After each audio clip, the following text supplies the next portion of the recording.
저희가 지난 1부에서 커버드콜 ETF의 좀 전반적인 내용과 좀 기초적인 부분들을 좀 알아봤는데요. 네. 오늘은 또 2부 또 심화편으로 돌아오지 않았습니까? 네. 또 김수명 선임 매니저님 한 번 더 모시고 제가 바로 한번 먼저 질문을 드려보겠습니다. 이전만 해도 커버드콜 ETF가 조금 단순했던 것 같거든요. 그렇죠. 그냥 뭔가 커버드콜 하고 네, 끝났었죠. 이름도 네. 좀 단순했었는데 최근에 나오는 ETF들은 좀 이름도 굉장히 복잡하고 뭔가 이렇게 좀 업그레이드 되는 건가? 뭔가 좀 다른 버전인 건가? 좀 궁금하더라고요. 좀 어떻게 달라지고 있나요? 최근에 확실히 이름들이 많이 복잡해지고 있습니다. 그래서 특히 좀 두 가지 변화가 있었던 것 같은데, 첫 번째는 뭐 타겟 커버드 콜이라는 이름들이 많이 붙었어요. 네. 근데 그거는 저희가 기존에 원래 옵션을 다 팔던 그런 전략에서 타겟이라고 해서 연간 뭐 어느 정도 프리미엄만 타겟한다. 그래서 부분 매도 형식으로 좀 ETF들이 좀 발전한 그런 것들이 있고, 또 두 번째로는 뭐 이름에 위클리도 붙고 네. 데일리도 붙고 하는 네. 좀 변화들이 생겼습니다. 이거는 이제 옵션 만기가 그만큼 기존에는 월간이었다면 네. 주간 그리고 일간으로 많이 짧아진 일간까지도. 네. 그런 전략들이 추가됐다라고 보시면 될 것 같습니다. 기존의 커버드콜 같은 경우에는 이제 월 단위 콜옵션을 네. 매도를 했지만 이거를 뭐 주 단위로, 일 단위로 네, 맞아요. 매도를 하는 이런 식으로 변화가 됐다 이런 말씀 네. 주셨습니다. 옵션 프리미엄을 타겟한다는 거는 이게 분배율을 타겟한다? 이렇게 이해를 해도 되는 건가요? 네, 맞습니다. 어쨌든 저희 그 프리미엄으로 분배를 하기 위해서 커버드콜 전략을 하는 거기 때문에 네. 저희가 뭐 연간 숫자이긴 해요, 보통. 그래서 연간으로 뭐 이 정도 분배율을 목표로 해서 옵션을 팔고 그거를 분배금으로 제공해 드리겠다라는 개념으로 봐주시면 됩니다. 다만 이 전략들이 전부 그런 프리미엄이나 분배율을 목표로 하는 거지 확정적인 금액이 있거나 그런 건 아닙니다. 목표를 목표로. 설정해놨지만 네. 이게 뭐 확정적으로 이제 분배금이 나온다는 네. 거는 확신할 수가 없다. 아니다. 그렇게 네. 이해하면 좋을 것 같습니다. 이게 의도가 있을 것 같거든요. 이게 짧은 만기로 이제 발전이 되었다는 것을. 그래서 월 단위 옵션을 한 달에 한 번 팔건 아니면 일 단위 옵션을 한 달에 뭐 30일이라고 하면 네. 30일 팔건 뭐 똑같을 것 같은데 이게 기간이 짧아진다는 거를 발전했다라고 보는 어떤 근거가 무엇인지가 좀 궁금하거든요. 좀 더 단기 만기의 옵션을 자주 팔게 되면 네. 얻을 수 있는 프리미엄이 훨씬 더 높습니다. 상대적으로 좀 비싸게 뭐 거래가 되고 있다라고 볼 수가 있는 부분인데 네. 이게 옵션 가격은 시간 가치 그리고 자산의 변동성 이런 다양한 것들로 구성이 되어 있는데 네네. 여기서 그 시간 가치 요소가 중요하게 작용을 해요. 음. 시간 가치 같은 경우에는 저희가 생각했을 때처럼 매일매일 일정하게 줄어드는 게 아니고 네. 만기가 짧아질수록 좀 급격하게 감소하는 그런 상황이 나오게 됩니다. 네. 그래서 예를 들어서 한 달짜리 남은 옵션의 가격이 100원이면 네. 이제 15일 남은 옵션이 50원일 것 같은데 네. 50원은 아니고 70원이거나 60원이다. 어, 그래서 그게 절반으로 뚝 떨어지는 게 아니라 천천히 감소하다가 마지막에 줄어들기 때문에 네.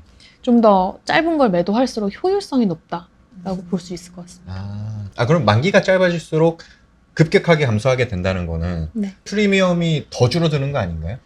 근데 네. 저희가 어쨌든 그 감소하는 거를 매일매일 하잖아요. 네. 횟수는 늘리고 네. 그거를 자주 팔기 때문에 네. 한 달에 한 번 파는 거랑 한 달에 뭐 영업일 기준으로 20번 파는 거랑 네. 비교를 했을 때 네. 20번 하는 게 훨씬 더 프리미엄이 높다라고 볼 수 있는 거예요. 그 일 단위가 좀 더 효율적이다라는 것이지 이 분배금을 더 많이 준다, 뭐 분배율이 더 좋다 이렇게 볼 수는 없는 거죠. 말씀드린 효율성이라는 거는 네. 저희가 매도하는 입장이기 때문에 프리미엄이 높으면 조금 덜 팔아도 되잖아요. 네. 그래서 어쨌든 조금 더 짧은 만기 옵션을 쓰면 프리미엄이 좀 더 높게 나오기 때문에 저희는 뭐 옵션을 좀 덜 팔아도 되고 그 비중을 낮춰서 오히려 더 기초자산 상승할 때 더 많이 올라갈 수 있는 그런 구조적으로 조금 더 자산 가치가 좋아질 수 있는 그런 전략을 만들 수 있다. 정리하면 네. 짧은 만기의 옵션을 팔게 되면 가격이 좀 더 비싸게 형성이 되기 때문에 좀 옵션을 덜 팔아도 되고 네. 자주 파는 거잖아요. 네. 효율이라기엔 대신 저희는 되게 힘들게 그쵸. 운용이 되는 거고 그 힘듦을 뭐 저희 운용사 측에서 해드리는 그런 전략이에요. 그러면 투자자들 입장에서 이제 먼슬리, 위클리, 데일리 이제 커버드콜 ETF 명칭을 봤을 때 어떻게 받아들이면 될까요? 말씀드린 대로 데일리 뭐 이렇게 기간이 짧아질수록 프리미엄이 높아지게 됩니다. 그렇기 때문에 그 전략 자체가 원래 상방을 커버드콜이 많이 막아주는 그런 전략이었다면 이게 만기가 좀 짧아질수록 상방이 막는 효과가 훨씬 좀 더 낮아지는 그 프리미엄이 높으니까요.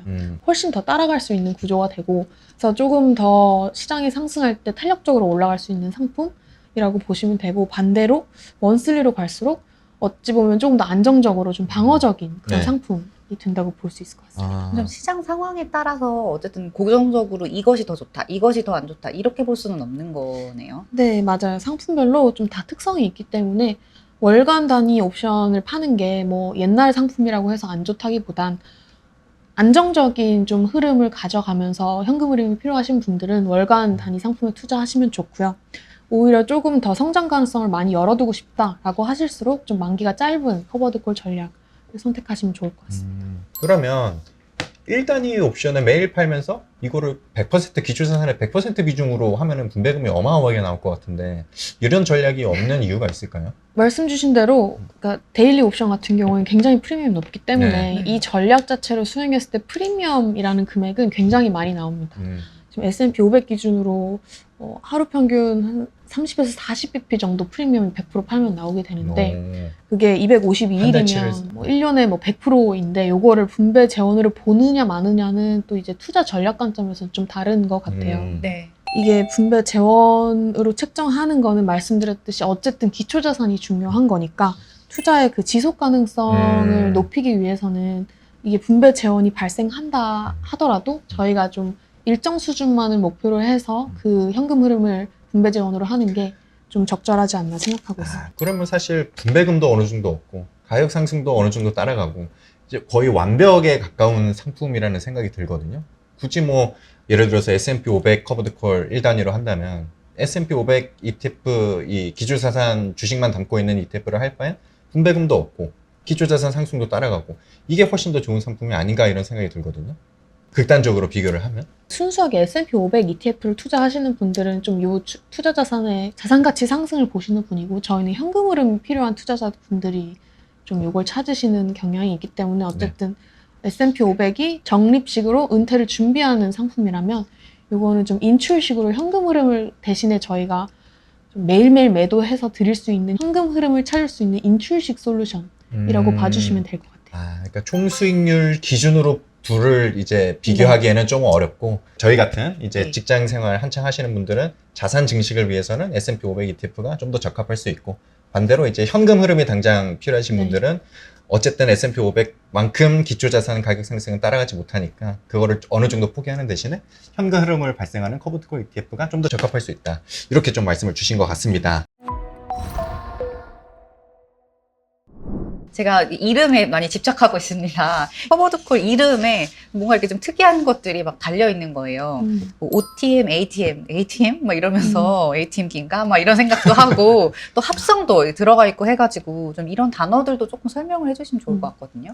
기존 펀드들은 다 합성이 아닌 펀드들은 기초 자산을 실제로 펀드 내에 담고 있습니다. 그래서 뭐 주식이든 옵션이든 다 담고 있고 합성 같은 경우에는 그 수합 토탈 리턴 수합이라는 기초 자산을 가지고 있고 거기에서 그 저희가 투자하고자 하는 이 목적에 맞게 수익률을 복제하는 그런 전략이라고 봐주시면 되고 TRS로 합성해서 이 수익을 얻어오냐의 차이라고 봐주시면 됩니다.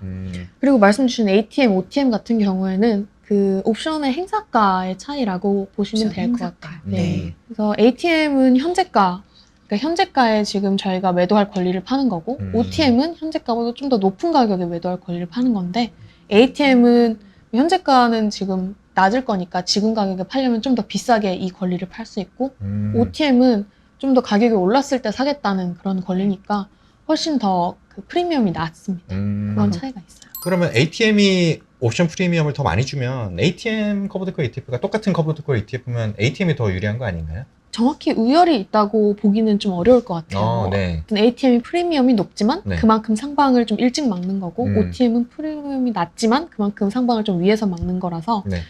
이게 뭐가 낫다라고 보기는 어렵고 어느 정도 옵션들은 다 가격이 그 반영이 되어 있거든요. 그래서 사실 시장 상황에 따라서 좀 다르게 볼 수 있을 것 같아요. 수익률 네. 측면에서 막 우열을 가리기는 좀 어렵다 이런 말씀을 주신 것 같습니다. 항상 좋은 전략은 없고 좀 그때그때 좀 잘 봐야 되는 것 네, 같아요. 맞습니다. 시장 상황과 같이.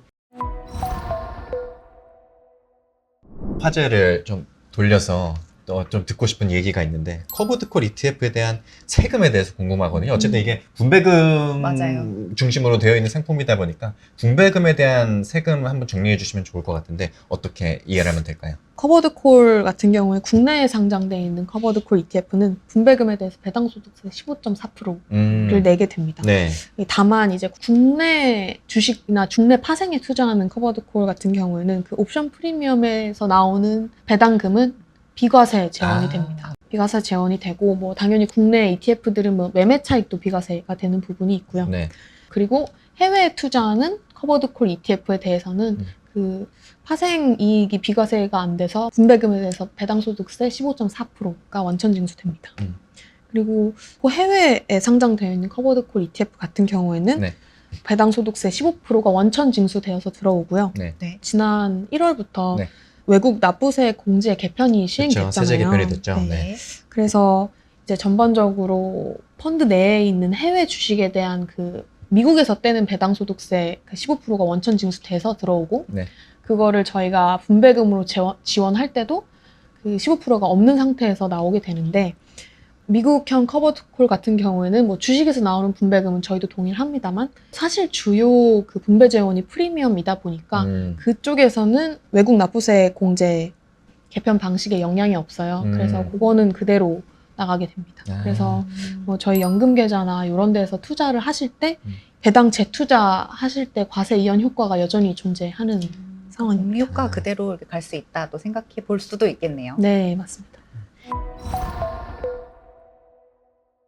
커버드콜 ETF를 그러면 언제 투자하는 게 좋을까? 음. 누가 투자하는 게 좋을까? 이런 고민도 사실은 들어요. 음. 인출에 조금 더 적합한 전략 이런 이야기를 들었을 때에는 아 그러면 젊은 사람들은 안 하는 게 좋나? 아 나는 안 하는 게 좋나? 막 이런 생각도 잠깐 하기는 했거든요. 투자 시점이나 뭐 어떤 분들이 하면 좋을지 이런 부분도 같이 좀 설명 부탁드립니다. 말씀 주신 대로 커버드콜로 하는 저희 인컴 수익 같은 경우에는 그 미래 상승에 대한 그런 트레이드오프가 되는 전략이에요. 그래서 젊은 투자자분들이라면 더더욱 이제 무조건 높은 분배율보다는 어느 정도 인컴 수익 그리고 자본 차익의 그런 좀 균형을 찾는 게 더 중요하다라고 좀 생각이 되고요. 그래서 더더욱 이제 성과에 대한 그런 포커스가 필요하지 않나 싶습니다.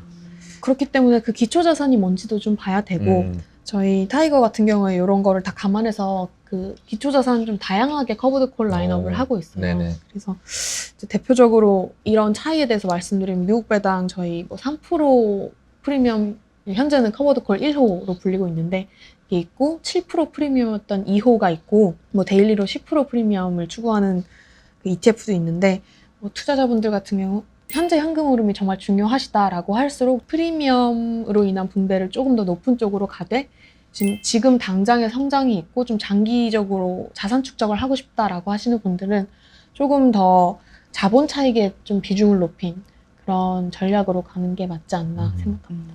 그러면 마지막으로 저희가 투자 연금 팁이잖아요. 커버드콜 ETF를 이용해서 연금 투자를 하고 계시는 분들에게 마지막으로 이제 한마디 조언해 주실 말이 있다면 어떤 게 있을까요? 이게 요즘 워낙 커버드콜 상품이 많아요. 그리고 점점 좀 고분배로 가는 경향도 있기는 한 것 같아요. 네. 네. 지금 뭐 한국도 고분배 ETF 그 커버드콜 ETF가 많이 상장됐고 미국 같은 경우에는 뭐 연분배 수익률 60% 나오는 그런 상품들도 있습니다. 네. 그래서 좀 연금 투자는 그래도 아무래도 좀 장기적으로 투자하시는 분들도 많이 그쵸. 계시고 한데 이게 지속 가능한 현금 흐름 그리고 지속 가능한 투자 성과를 위해서는 어쨌든 그 기초 자산의 성장 가능성이 그만큼 나오냐를 봐주시는 게 가장 중요할 것 같고 그거에 따른 좀 적정한 분배 수준을 찾아야만 어쨌든 그 인컴도 좀 지속 가능해질 수 있는 부분이기 때문에 그런 부분들을 좀 많이 고려해 주시면 좋을 것 같습니다.